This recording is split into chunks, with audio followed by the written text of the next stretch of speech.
1 Samuel അധ്യായം 27. ദാവീദ് ഫിലിസ്ത്യരുടെ നാട്ടിൽ.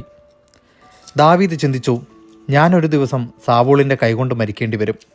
ഫിലിസ്ത്യരുടെ നാട്ടിലേക്ക് രക്ഷപ്പെടുന്നതല്ലേ എനിക്ക് നല്ലത്.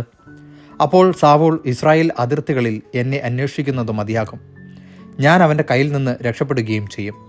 ദാവീദ് 600 അനുചരന്മാരോടൊത്ത് ഗത്തിലെ രാജാവും മാവോക്കിൻ്റെ മകനുമായ അക്കീഷിൻ്റെ അടുത്തേക്ക് പോയി. അവർ കുടുംബസമേതം ഗത്തിൽ അക്കീഷിനോടൊപ്പം വസിച്ചു. ദാവീദിനോടുകൂടെ അവൻ്റെ ഭാര്യമാരായ ജസ്രയേൽക്കാരി അഹിനോവാമും നവാലിൻ്റെ വിധവ കാർമലിലെ അബിഗായിലും ഉണ്ടായിരുന്നു. ദാവീദ് ഗത്തിലേക്ക് ഓടിപ്പോയെന്ന് സാവൂളിന് അറിവ് കിട്ടി. പിന്നെ സാവൂൾ അവനെ അന്വേഷിച്ചില്ല. ദാവീദ് അക്കീഷിനോട് പറഞ്ഞു, അങ്ങേക്ക് എന്നോട് പ്രീതിയുണ്ടെങ്കിൽ നാട്ടിൻപുറത്ത് എവിടെയെങ്കിലും ഒരു സ്ഥലം തരിക, ഞാൻ അവിടെ താമസിച്ചു കൊള്ളാം. ഈ ദാസൻ എന്തിന് ഈ രാജകീയ നഗരത്തിൽ അങ്ങയോടൊത്ത് താമസിക്കുന്നു? അക്കീഷ് അന്ന് തന്നെ സിക്ലാഗ് പ്രദേശം അവന് കൊടുത്തു. അതിനാൽ സിക്ലാഗ് ഇന്നും യൂദാ രാജാക്കന്മാർക്കുള്ളതാണ്. ദാവീദ് 1 വർഷവും 4 മാസവും ഫിലിസ്ത്യരുടെ ദേശത്ത് വസിച്ചു.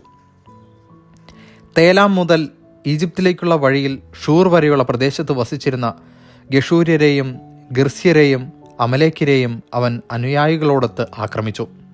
ദാവീദ് ആ ദേശം ആക്രമിച്ച് നശിപ്പിച്ചു. സ്ത്രീ പുരുഷ ഭേദമന്യേ എല്ലാവരെയും വധിച്ചു.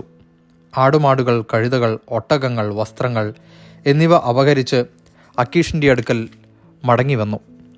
നീ ഇന്ന് ആരെയാണ് ആക്രമിച്ചത് എന്ന് അക്കീഷ് ചോദിക്കുമ്പോൾ, യൂദായ്ക്ക് തെക്ക് അല്ലെങ്കിൽ ജറാമെല്യർക്ക് തെക്ക്, അതുമല്ലെങ്കിൽ കേന്യർക്ക് തെക്ക് എന്നൊക്കെ ദാവീദ് മറുപടി പറയുമായിരുന്നു. ദാവീദിൻ്റെ പ്രവൃത്തി ആരെങ്കിലും ഗത്തിൽ അറിയിക്കുമെന്ന് ഭയന്ന് അവൻ സ്ത്രീകളെയോ പുരുഷന്മാരെയോ ജീവനോടെ വിട്ടില്ല. ഫിലിസ്ത്യരുടെ നാട്ടിൽ വസിച്ചിരുന്ന കാലം അത്രയും അവൻ ഇങ്ങനെ ചെയ്തു പോന്നു. അക്കീഷ് ആകട്ടെ ദാവീദിനെ വിശ്വസിച്ചു. സ്വജനമായ ഇസ്രായേലിയരുടെ കഠിനമായ വെറുപ്പിന് സ്വയം പാത്രമായതിനാൽ അവൻ എന്നും തൻ്റെ ദാസനായിരിക്കുമെന്ന് അക്കീഷ് കരുതി. ദൈവവചനമാണ് നാം കേട്ടത്.